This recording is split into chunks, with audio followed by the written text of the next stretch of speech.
नमस्कार दोस्तों, चलिए जानते हैं बिहार की 10 महत्वपूर्ण काम की खबरें। पर इससे पहले कम समय में जरूरी काम की खबरें देखने के लिए इस चैनल को सब्सक्राइब जरूर करें। छठ पर्व पर तेंदुए की चेतावनी, प्रशासन ने घाट पर सुरक्षा बढ़ाई। दोस्तों, बिहटा के केंद्रीय विद्यालय में तेंदुए की घटना के बाद छठ पूजा पर प्रशासन ने विशेष सावधानी बरतने की अपील की है। सुरक्षा को देखते हुए प्रशासन और वन विभाग की टीमें घाटों पर चौकस हैं। वहीं एयरफोर्स सुरक्षा बलों ने भी निरीक्षण किया है। छठ के नहाए खाए की तैयारियां जोरों पर हैं, लेकिन श्रद्धालुओं को तेंदुए की संभावित उपस्थिति को लेकर सतर्क रहने के निर्देश दिए गए हैं। प्रशासन ने शाम के समय अतिरिक्त सतर्कता और बच्चों बुजुर्गों की देखभाल पर विशेष ध्यान देने का अनुरोध किया है, जिससे सभी सुरक्षित तरीके से पर्व मना सकें।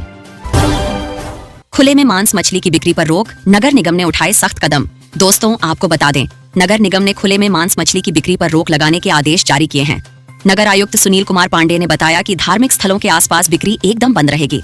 सफाई बनाए रखने के लिए 2 टीमों का गठन किया गया है, जो सभी 45 वार्डों में अभियान चलाएंगी। दुकानदारों को निर्देश दिए गए हैं कि मांस मछली शीशे में रखें और लाइसेंस अनिवार्य लें।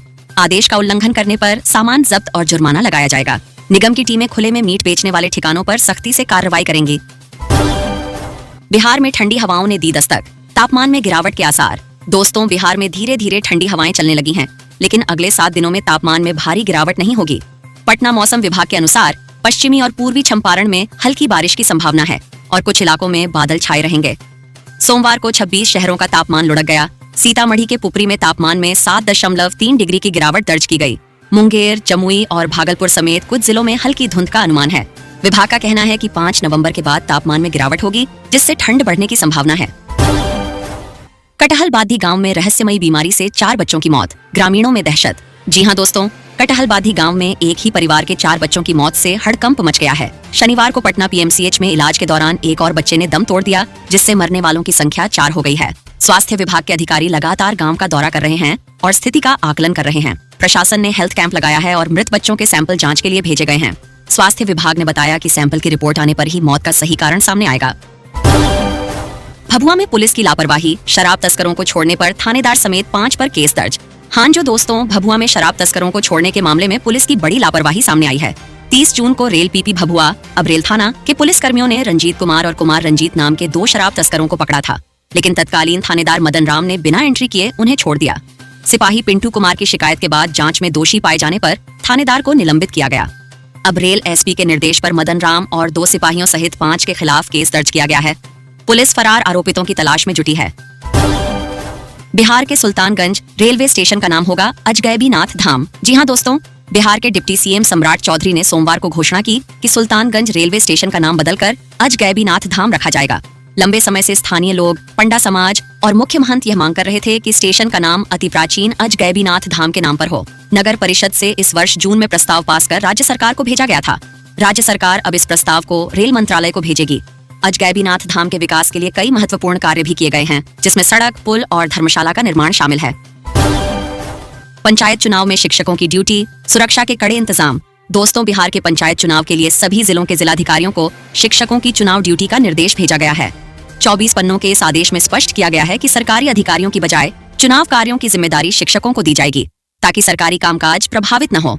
सभी निर्वाचन पदाधिकारियों को शिक्षकों की भूमिका के निर्देश भी जारी किए गए हैं। सुरक्षा व्यवस्था पर भी खास ध्यान देते हुए पुलिस बल की तैनाती और नियमित चेकिंग की जाएगी। इस चुनावी प्रक्रिया में पारदर्शिता और निष्पक्षता सुनिश्चित करने के लिए शिक्षकों का सहयोग महत्वपूर्ण भूमिका निभाएगा। प्रशांत किशोर की जेएसपी ने उपचुनाव में उतारे 3 आपराधिक मामलों वाले उम्मीदवार। दोस्तों, बिहार उपचुनाव में प्रशांत किशोर की जन स्वराज पार्टी जेएसपी ने 4 उम्मीदवारों को मैदान में उतारा है, जिनमें से 3 पर आपराधिक मामले दर्ज हैं। बेलागंज से मोहम्मद अमजद पर हत्या के प्रयास सहित 5 मामले लंबित हैं, जबकि इमामगंज से जितेंद्र पासवान पर धोखाधड़ी के मामले हैं। रामगढ़ से सुशील कुमार सिंह पर भी हत्या के प्रयास का आरोप है। केवल तरारी से किरण सिंह पर कोई आपराधिक मामला नहीं है। इन उम्मीदवारों पर मामले राजनीति से प्रेरित बताए जा रहे हैं। प्रधान न्यायाधीश का आश्वासन, बिहार के पुलों की सुरक्षा पर गौर करेंगे। जी हां दोस्तों, भारत के प्रधान न्यायाधीश DY चंद्रचूड़ ने बिहार में पुलों की सुरक्षा को लेकर एक जनहित याचिका पर सुनवाई के दौरान कहा कि वे इस मामले पर गौर करेंगे। सुप्रीम कोर्ट की पीठ ने बिहार सरकार, NHAI और अन्य संबंधित निकायों को नोटिस जारी कर जवाब मांगा है। याचिका में पुलों की संरचनात्मक ऑडिट और एक विशेषज्ञ समिति गठन की मांग की गई है, जो पुलों की स्थायित्व जांच करेगी। बिहार के कई जिलों में भारी बारिश।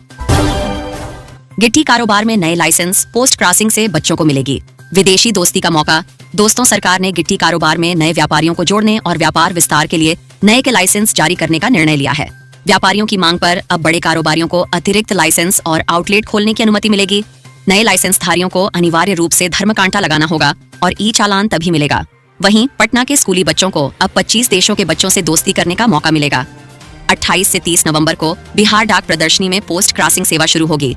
इसमें डिजिटल डाक टिकटों की दौड़ी, 3D और स्मार्ट सरफेस प्रदर्शनी भी होगी।